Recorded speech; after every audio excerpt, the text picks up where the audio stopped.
হরে কৃষ্ণ। ভাগবত কথামৃতে সকলকে জানাই স্বাগত। এই ভাগবত কথামৃত যদি আপনাদের ভালো লাগে অবশ্যই চ্যানেলটি সাবস্ক্রাইব করে দেবেন। ভিডিওটি স্কিপ না করে পুরোটা শুনুন, আশা করি ভালো লাগবে। হরে কৃষ্ণ, হরিবোল। জয়নিতায়। আজ 15ই জানুয়ারি 2026 বৃহস্পতিবার। প্রতিদিনের অনলাইন সৎসঙ্গ শুরু করার আগে আমি আমার গুরুপাদ পদ্মের শ্রীচরণে এইটুকি ভক্তি প্রার্থনা করি।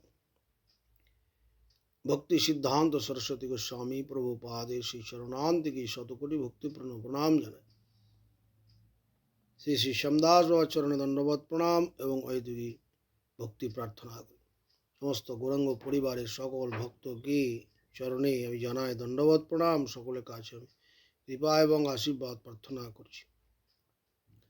বন্দে গুরুপদদ্বন্দ্বম ভক্তবৃন্দ সমন্বিতম শ্রীচৈতন্য প্রভুম বন্দে শ্রীনিত্যানন্দ সহোদিতম শ্রীনন্দনন্দনং বন্দে শ্রীরাধিকা চরণোদয়ম গোপীজন সমায়ুক্তং বৃন্দাবনং মনোহরম আজানুলম্বিত ভুজৌ কনকাবদাতৌ সংকীর্তনৈকপিতরৌ কমলায়তাক্ষৈ বিশ্বম্ভরৌ দ্বিজবরৌ যুগধর্মপালৌ বন্দে জগৎপ্রিয়করৌ করুণাবতারৌ নমামি গঙ্গে তব পাদপঙ্কজম সুরাসুরৈর্বন্দিত দিব্যরূপম ভুক্তিম চ মুক্তিম চ দদাসি নিত্যম ভবানুরূপে সদা নারায়ণম ধ্যেয়ং সদা পরিভবগ্নম অভীষ্টতোহম তীর্থাস্পদম শিববিরিঞ্চিনূতম শরণ্যম প্রণতপালম ভবাব্দিপোতম বন্দে মহাপুরুষতে চরণারবিন্দম ভাগীশযস্য বদনে লক্ষ্মীর্যস্য চ বক্ষসি যস্যস্তে হৃদয় সংবিত্তম নৃসিংহমহং ভজে গঙ্গাতরঙ্গ রমণীয় জটা কলাপম গৌরী নিরন্তর বিভূষিত বাম ভাগম নারায়ণ প্রিয়মনঙ্গ মদাপহারম বারাণসী পুরপতি ভজ বিশ্বনাথম শ্রীকৃষ্ণ চৈতন্য প্রভু নিত্যানন্দ শ্রী অদ্বৈত গদাধর শিবাসাদি গৌর ভক্ত বৃন্দ।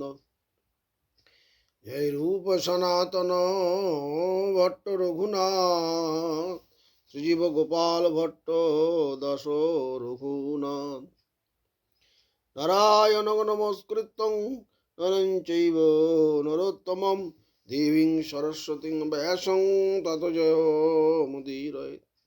ওম হরে কৃষ্ণ কৃষ্ণ কৃষ্ণ হরে হরে, হরে রাম রাম রাম হরে হরে। গৌরী গোষ্ঠীপতি ভক্তি সিদ্ধান্ত সরস্বতী ঠাকুর প্রভুপাদ পরমহংস জগৎগুরু তার উপদেশামৃতের মধ্যে আমাদের জানাচ্ছেন যে ভগবানের সেবায় হচ্ছে জীবের নিত্য ধর্ম। ভাগবত ধর্ম নিত্য ধর্ম। ভাগবত ধর্ম আমরা বলি না, ভাগবত ধর্ম, বৈষ্ণব ধর্ম সব একই জিনিস, একই তার অর্থ। নিত্য ধর্ম জীব যে সকল বস্তু বা জিনিস এর প্রতি ধাবিত হচ্ছে সেগুলো সব জন্ম স্থিতি ভঙ্গুর। তার সেগুলো সব জন্ম স্থিতি এবং ভঙ্গুর, অনিত্য। এই সমস্ত জিনিসের প্রতি আমরা ধাবিত হচ্ছি। ধাবিত হয়ে আমরা সুখের জন্য ধাবিত হচ্ছি, কিন্তু আমরা অন্তিমে কি পাচ্ছি? দুঃখ। সেই মনুষ্যের ভাগ্যে দুঃখ জুটছে।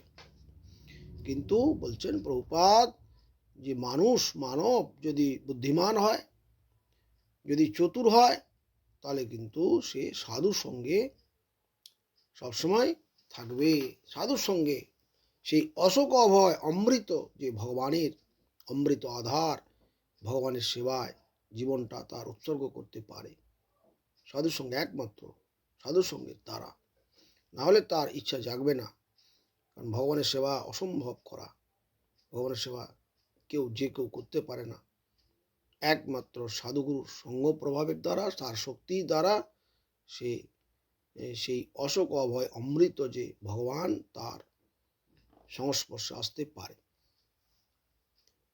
শ্রী রাধা গোবিন্দের সেবায় হচ্ছে সাধ্য পরাকাষ্ঠা। রাধা গোবিন্দ মিলিত তনু সেই গৌর সুন্দর, রাধা গোবিন্দ মিলিত তনু সেই গৌর সুন্দর, সেই সেবা প্রদানের জন্য এই প্রপঞ্চে অবতীর্ণ হয়েছিলেন। নামাশ্রয়, এই নাম দিয়ে তিনি কৃপা করেছেন জগতের জীবকে।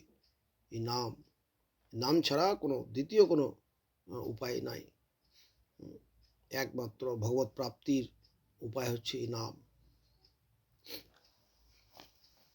যে মুহূর্তে আমরা শরণাগত,